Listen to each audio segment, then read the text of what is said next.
దేవుని వైపు తిరగడానికి బదులుగా మన స్వంత జ్ఞానాన్ని ఆశ్రయించి ఇతర మానవ పద్ధతులను ఆశ్రయించినప్పుడు దేవుని క్రమశిక్షణ చర్య స్పందన ఎలా ఉంటుంది?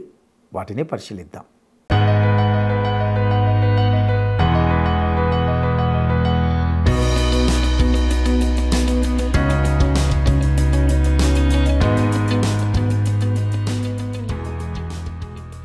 మహాగణుడును రక్షకుడైన యేసుక్రీస్తు శ్రేష్టమైన నామంలో ప్రేమధార టీవీ వీక్షకులందరికీ శుభములు తెలియజేస్తున్నాం.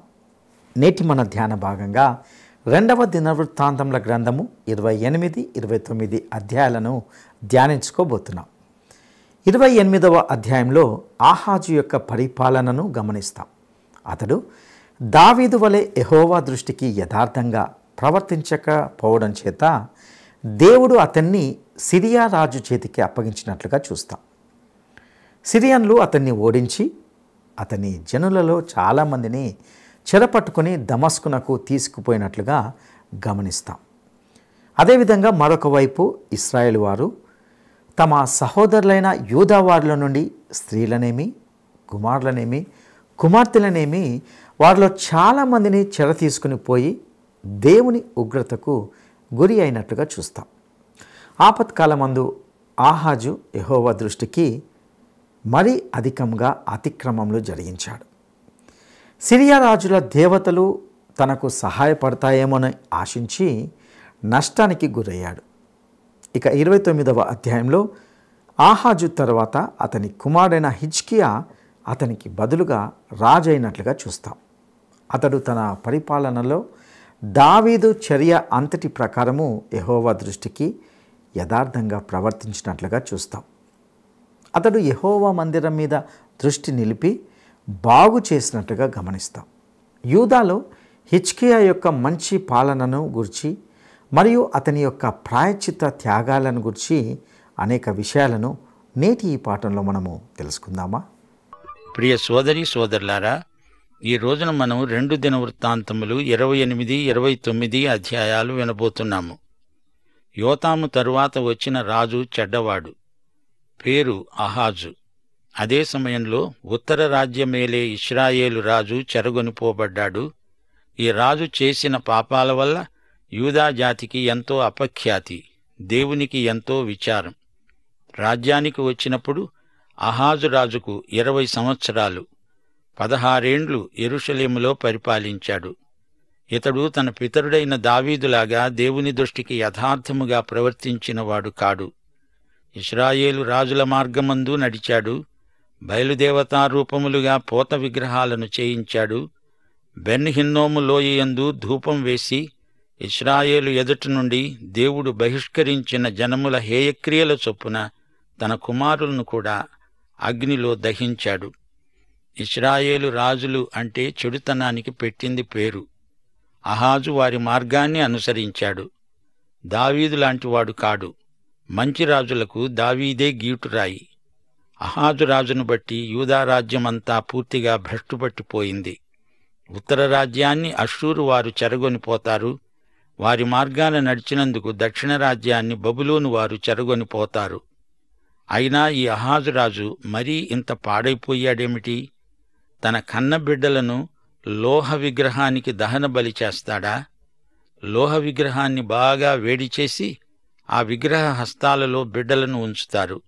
ఆ పిల్లలు మలమల మాడిపోతారు. ఉన్నత స్థలాలలో కొండల మీద ప్రతి పచ్చని చెట్టు కింద బలులు అర్పిస్తూ ధూపము వేస్తూ వచ్చాడు. అతని దేవుడెవరు?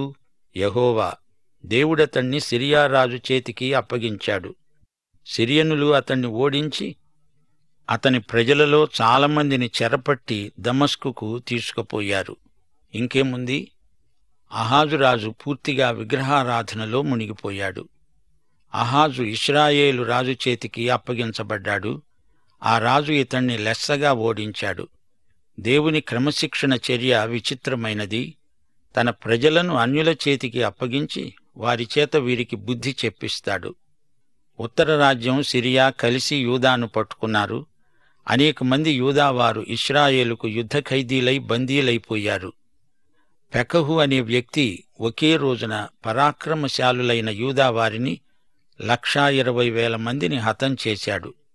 వారు తమ పితరుల దేవుడైన యెహోవాను విసర్జించినందున వారికి ఈ గతి పట్టింది. జిఖ్రీ అనేవాడు పరాక్రమశాలి. ఇతడు ఎఫ్రామీయుడు. ఇతడు 3 హతం చేశాడు. వీరు మయసేయ, అజ్రీకాము, ఎల్కునాను అనే అధికారులు. ఇశ్రాయేలు వారు తమ సహోదరులైన వీరిలో నుండి స్త్రీలనేమి, కుమారులనేమి, కుమార్తెలనేమి 2,00,000 మందిని చెరగొనిపోయారు. వారి యొద్ద నుండి విస్తారమైన కొల్ల సొమ్ము తీసుకొని దానిని షోమ్రోనుకు తెచ్చారు. దక్షిణ రాజ్యం దయనీయ స్థితిలో ఉంది. వారి విగ్రహారాధనకు దేవుడు కోపగించి తీసుకున్న క్రమశిక్షణ చర్య ఇది. అప్పుడు ఒక ప్రవక్త దేవుడు పంపగా వచ్చి మాట్లాడుతున్నాడు. ఓదేదు అతని పేరు. షోమ్రోనుకు వచ్చిన సమూహము ఎదటికి పోయి ప్రవక్త అన్నాడు, ఆలకించండి. మీ పితరుల దేవుడైన యెహోవా యూదావారి మీద కోపించినందుచేత ఆయన వారిని మీ చేతికి అప్పగించాడు. మీరు ఆకాశమునంటేటంత రౌద్రముతో వారిని సంహరించారు. ఇప్పుడు మీరు యూదావారిని, యెరూషలేము కాపురస్తులను మీకు దాసులుగా, దాసురాండ్రుగా లోబరుచుకొనదలచి ఉన్నారు. మీ దేవుడైన యెహోవా దృష్టికి మీరు మాత్రమే అపరాధులు కాకుండా ఉన్నారా?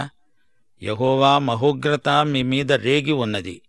గనుక నా మాట ఆలకించి మీ సహోదరులలో నుండి మీరు చెరపట్టిన వీరిని విడిపించండి. తమ సోదరీసోదరులను, సజాతీయులను బానిసలుగా పెట్టుకోకూడదని లేవియకాండం 25వ అధ్యాయం 39 నుండి 40వ వచనం వరకు చెప్పబడింది. నీ వద్ద నివసించే నీ సహోదరుడు బీదవాడై నీకు అమ్మబడిన ఎడల వానిచేత బానిస సేవ చేయించుకొనకూడదు. వాడు జీతగాని వలె, ప్రవాసి వలె నీ వద్ద నివసిస్తూ సునాద సంవత్సరము వరకు నీ వద్ద దాసుడుగా ఉండాలి. 12వ వచనం. అప్పుడు ఎఫ్రాయిము పెద్దలలో 4 యుద్ధము నుండి వచ్చిన వారికి ఎదురుగా నిలిచారు. వారి పేర్లు అజర్యా, బెరెక్యా, యెహిజ్కియా, అమాషా. వీరన్నారు, యెహోవా మన మీదికి అపరాధం రప్పించేటట్లు మీరు చేశారు. చెరపట్టిన వీరిని మీరు ఇక్కడికి రప్పించకూడదు. మన పాపాలను, అపరాధాలను పెంపు చేయడానికి మీరు పూనుకొని ఉన్నారు. మన అపరాధము అధికమై ఉన్నది. ఇశ్రాయేలు వారమైన మన మీద మహోగ్రత రేగి ఉన్నది. అధిపతులు, సమాజకులు కన్నులార చూస్తూ ఉండగా ఆయుధధారులు చెరపట్టిన వారిని, కొల్ల సొమ్మును విడిచిపెట్టారు. పేర్లు ఉదహరించబడిన వారు అప్పుడు లేచి చెరపట్టబడిన వారిని చేపట్టి దోపు సొమ్ము చేత వారిలో వస్త్రహీనులైన వారికి బట్టలు కట్టించి వారికి వస్త్రాలను, పాదరక్షలను ధరింపజేసి అన్నపానములిచ్చి తలలకు నూనె పెట్టించి వారిలో బలహీనులైన వారిని గాడిదల మీద ఎక్కించి యెరికోకు వారి సహోదరుల వద్దకు వారిని తెచ్చారు. యెరికో ఖర్జూర వృక్షాలు గల పట్టణం. తరువాత వారు షోమ్రోనుకు మరల వెళ్లారు. యూదా రాజ్యం గొప్ప విపత్కర పరిస్థితిలో ఉంది. దేవుని దయను బట్టే కాని లేకపోతే యూదా జాతి నామరూపాలు లేకుండా అంతరించిపోయేది. ఆధ్యాత్మికంగా యూదావారెంతో బలహీనులయ్యారు. శత్రురాజులకు తలుపులు బార్లాగా తెరువబడి ఉన్నాయి. ఆ కాలమందు ఎదోమీయులు మరల వచ్చి యూదాదేశాన్ని పాడుచేసి కొందరిని చెరపట్టుకొని పోగా రాజైన అహాబు తనకు సహాయము చేయమని అష్షూరు రాజుల వద్దకు వర్తమానము పంపాడు. ఫిలిష్తీయులు షెఫీలా ప్రదేశములోని పట్టణముల మీద, యూదాదేశానికి దక్షిణ దిక్కుగా ఉన్న పట్టణముల మీద పడి బెత్షెమెషు, అయ్యాలోను, గెదెరోతు, షోకో, తిమ్నాను, గిమ్జోను పట్టణాలను, వారి గ్రామాలను సహా ఆక్రమించుకొని అక్కడే కాపురమున్నారు. ఏమిటిదంతా? దీనికి కారణం యాకోబు పత్రిక 4వ అధ్యాయం 1-2 వచనాల్లో ఉంది. మీలో యుద్ధములు, పోరాటములు దేని నుండి కలుగుతున్నాయి? మీ అవయవాలలో పోరాడే మీ భోగేచ్ఛల నుండే కదా. మీరాశిస్తున్నారు కాని మీకు దొరకటం లేదు. నరహత్య చేస్తారు, మత్సర పడతారు, గాని సంపాదించుకొనలేరు. పోట్లాడతారు, యుద్ధము చేస్తారు కాని దేవుణ్ణి అడుగనందున మీకేమీ దొరకదు. మానవ హృదయంలో శాంతి లేదు. మనుషుల మధ్య సమాధానమూ లేదు. దేవునితో మానవునికి సమాధానం లేదు. ఎందుకని? మానవుని హృదయంలో పాపం గూడు కట్టుకొని ఉంది. పాపమున్న చోట అశాంతి ఎక్కువగా చెలరేగుతుంది. ఇది నగ్న సత్యం. అహాజు రాజు దేవుని వైపు తిరగవలసి ఉండగా అష్షూరు రాజును సాయం అడుగుతున్నాడు. తిగ్లత్-పిలేసరు అతని వద్దకు వచ్చి అతణ్ణి బాధపరిచాడేగాని అతణ్ణి బలపరచలేదు. అహాజు భాగాలేర్పరచి యెహోవా మందిరములో నుండి ఒక భాగమును, అధిపతుల వద్ద నుండి ఒక భాగమును తీసి అష్షూరు రాజుకిచ్చాడు. కాని అతడు అహాజుకు సాయం చేయలేదు. ఆపత్కాలమందు అతడు యెహోవా దృష్టికి మరీ అధికంగా అతిక్రమాలు జరిగించాడు. అలా చేసినవాడు ఈ అహాజు రాజు ఒక్కడే. అష్షూరంత గొప్పరాజు ఈ చిన్నరాజును ఖాతరు చేయలేదు. ఆడిన మాట తప్పాడు. అష్షూరు రాజు ఆహాజును మోసం చేశాడు. మనుషులు అబద్ధాలాడతారు, పాపం చేస్తారు, అది సహజమే కదా. అహాజు మరీ బరితెగిపోయాడు. అనుకున్నాడు,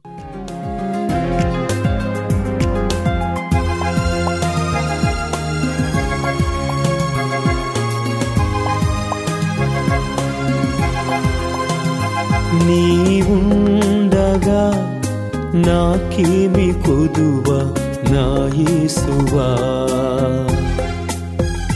నీవుండగా నాకేమి కొదువా నా యేసువా.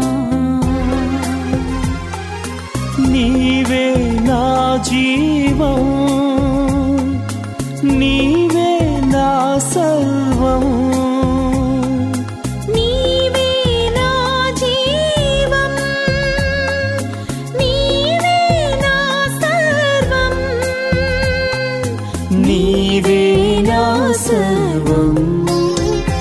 నీవుండగా నాకేమి కొదువా నా యేసువా. నీవుండగా నాకేమి కొదువా నా యేసువా.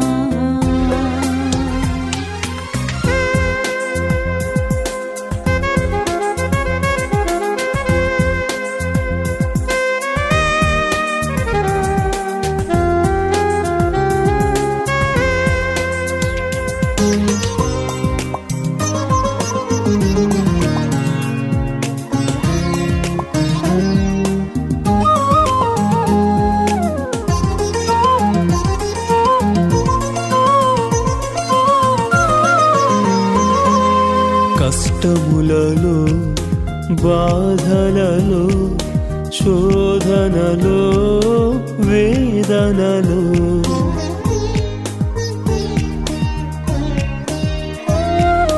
కష్టములలో, బాధలలో, శోధనలో, వేదనలో నీ తోడు, నీ ప్రేమ, నీ తోడు, నీ ప్రేమ నాకుండగా. నీవుండగా నాకేమి కొదువా నా యేసువా. నీవుండగా నాకేమి కొదువా నా యేసువా.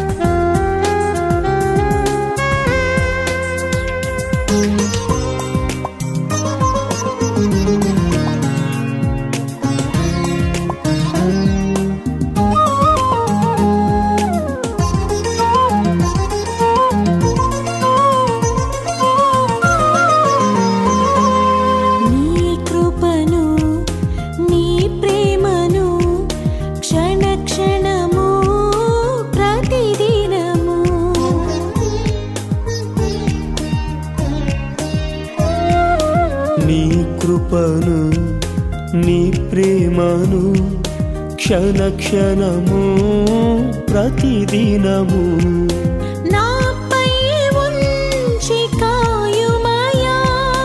నా నాపై ఉంచి కాయుమయా నా యేసయ్యా. నీవుండగా నాకేమి కొదువా నా యేసువా.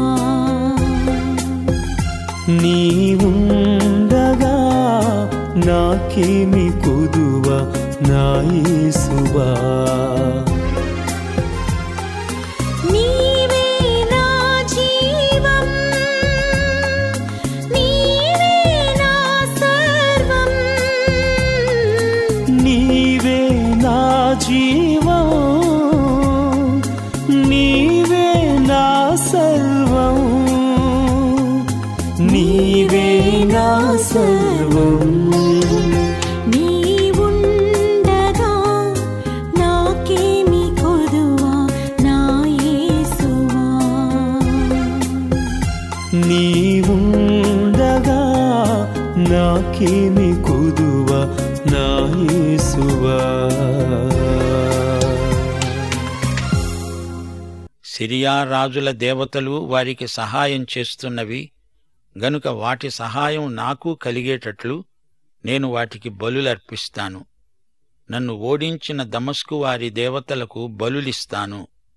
అయితే అవి అతనికి ఇశ్రాయేలు వారికి నష్టమే కలిగించాయి కాని ఎట్టి ప్రయోజనము కలగలేదు. అప్పుడతడు ఉపకరణాలను తెగ్గొట్టించాడు, మందిరం తలుపులు మూసేశాడు. అంతటా బలిపీఠాలు కట్టించి తన పితరుల దేవుడైన యెహోవాకు కోపం పుట్టించాడు. అహాజు తన పితరులతో కూడా నిద్రించి యెరూషలేము పట్టణమందు పాతిపెట్టబడ్డాడు.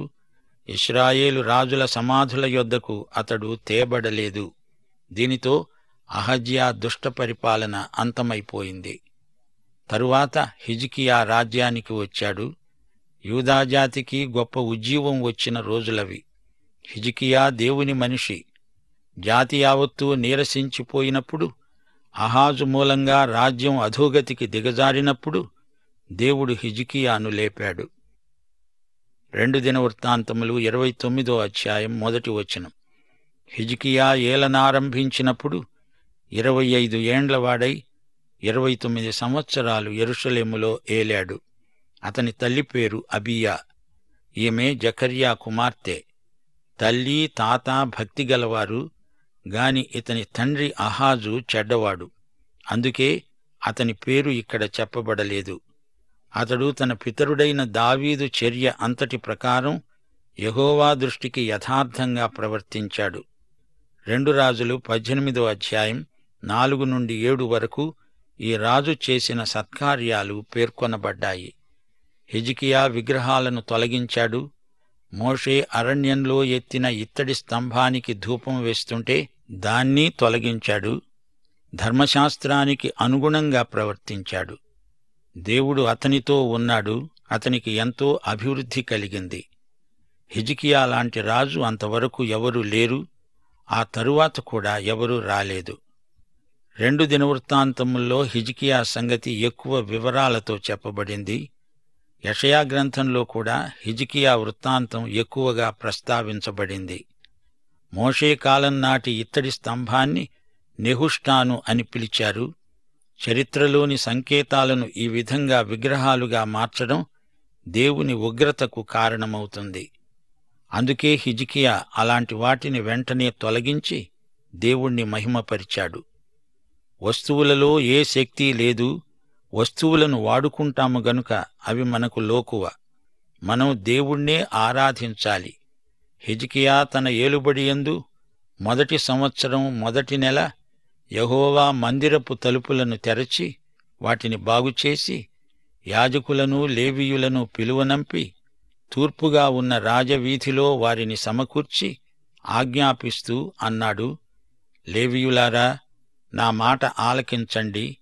ఇప్పుడు మిమ్మును మీరు ప్రతిష్ఠించుకొని మీ పితరుల దేవుడైన యెహోవా మందిరమును ప్రతిష్ఠించి పరిశుద్ధ స్థలములో నుండి నిషిద్ధ వస్తువులనన్నిటినీ బయటికి తీసుకుపోండి. అహాజు కాలంలో మూయబడిన తలుపులను హిజ్కియా తెరిపించాడు. అపవిత్రమైన వస్తువులన్నిటినీ తీసివేయించాడు. పరిశుద్ధ జీవితానికి యథార్థతకు నీతి నిజాయితీకి ప్రజలు మరలి రావాలి. ఈ రోజుల్లో మంచి చెడుగు కలగాపులగమైన ఈ దినాలలో హిజ్కియా తెచ్చిన సంస్కరణ లాంటిది మనకు అవసరమనిపిస్తోంది. హిజ్కియా అన్నాడు, మన పితరులు ద్రోహులై మన దేవుడైన యెహోవా దృష్టికి చెడు నడతలు నడిచి ఆయనను విసర్జించి ఆయన నివాసానికి పెడముఖం పెట్టుకొని దాన్ని అలక్ష్యం చేశారు. మంటపద్వారాలను మూసివేసి దీపాలను ఆర్పేసి పరిశుద్ధ స్థలమందు ఇశ్రాయేలీయులు దేవునికి ధూపం వేయలేదు, దహనబలులు అర్పించలేదు. అందుచేత యెహోవా యూదావారి మీద, యెరూషలేము కాపురస్తుల మీద కోపించి మీరు కన్నులార చూస్తున్నట్లు వారిని ఆయన భీతికి, విస్మయానికి, నిందకు ఆస్పదంగా చేశాడు. కాబట్టి మన తండ్రులు కత్తిచేత పడ్డారు, మన కుమారులు, కుమార్తెలు, భార్యలు చెరగొనిపోబడ్డారు. 10వ వచనం. ఇప్పుడు మన మీద ఉన్న ఇశ్రాయేలీయుల దేవుడైన యెహోవా మహోగ్రత చల్లారేటట్లు ఆయనతో మనం నిబంధన చేసుకోవాలని నా మనస్సులో అభిలాష పుట్టింది. తన మనస్సులోని మాట హిజ్కియా చెప్పేశాడు. 20, 21 వచనాలు.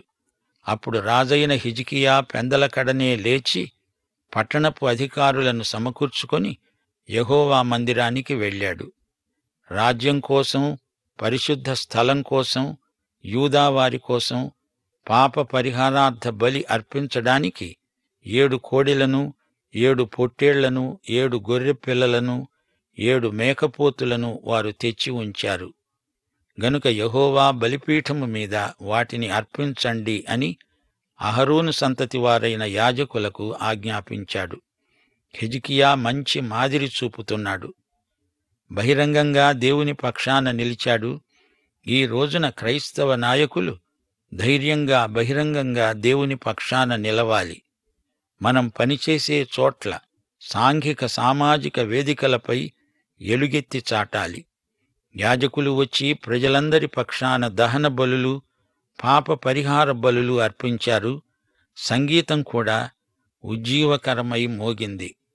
దావీదు కాలంలో జరిగినట్లే ఆరాధనలో ఆధ్యాత్మిక సంగీతం ఎంతో ఉత్తేజకరంగా ఆత్మలలో ఆనందం కలిగించింది. లేవీయులు వచ్చి తాళాలు, స్వరమండలాలు, సితారాలు వాయించారు. యాజకులు బూరలు ఊదారు. యెహోవాకు స్తుతిగాన ప్రతిగానాలు ఆరంభమయ్యాయి. సర్వ సమాజము ఆరాధించింది. అందరూ తలలు వంచి వినమ్రులై ఆరాధించారు. దావీదు, ఆసాపు రచించిన శ్లోకాలను వారు గానం చేశారు.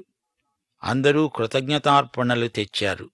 తమను తాము ప్రతిష్ఠించుకోవటంలో యాజకుల కంటే లేవీయులే యథార్థ హృదయులై ఉన్నారు. పానార్పణలు సమృద్ధిగా ఉన్నాయి. యెహోవా మందిర సేవ క్రమంగా జరిగింది. 36వ వచనం. ఈ కార్యము అప్పటికప్పుడే జరిగినందున దేవుడు జనులకు సిద్ధపరచిన దానిని చూచి హిజ్కియాతో పాటు జనులందరూ ఎంతో సంతోషించారు. ప్రియ శ్రోతలు, ఈ అధ్యాయంలో ఎన్నెన్నో పేర్లు రాయబడి ఉన్నాయి. యూదులకు ఈ పేర్లు ఎంతో ముఖ్యమైనవి, అర్థవంతమైనవి. పేరులో ఏముందిలే అనుకోవద్దు. యేసు నామము అంటే యేసు వ్యక్తిత్వము, యేసు శక్తి, యేసు మహాత్యము అన్నీ స్ఫురణకు వస్తాయి.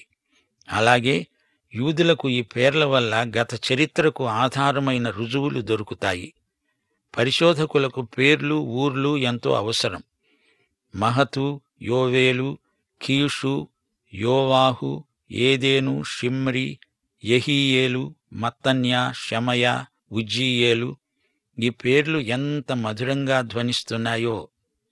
బైబిల్లోని పేర్లు తరచూ చదువుతూ ఉండండి. మీ ఉచ్చారణ మెరుగుపడుతుంది. శ్రోతలు గమనించండి. గలతీ పత్రిక 5వ అధ్యాయం 9వ వచనం. పులిసిన పిండి కొంచెమైనా ముద్దనంతా పులియ చేస్తుంది. దినవృత్తాంతముల గ్రంథాలలో ఈ సత్యం మనకు పదే పదే ప్రత్యక్షమవుతుంది. తప్పుడు బోధకే పులిసిన పిండి అని పేరు.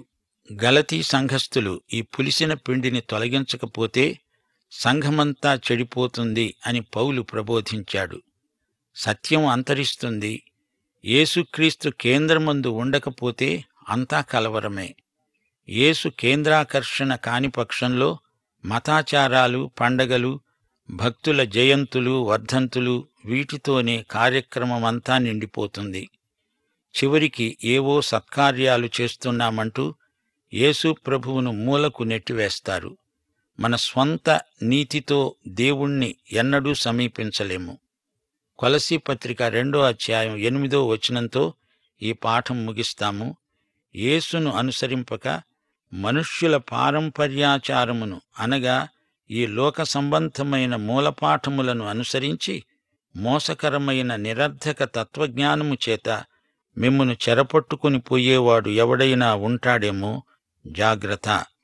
పాఠం సమాప్తం. మన ప్రభు అయిన యేసుక్రీస్తు వారి కృప, తండ్రి అయిన దేవుని ప్రేమ, పరిశుద్ధాత్మ యొక్క అన్యోన్య సహవాసము మనకందరికీ సదాకాలము తోడై ఉండునుగాక. ఆమేన్.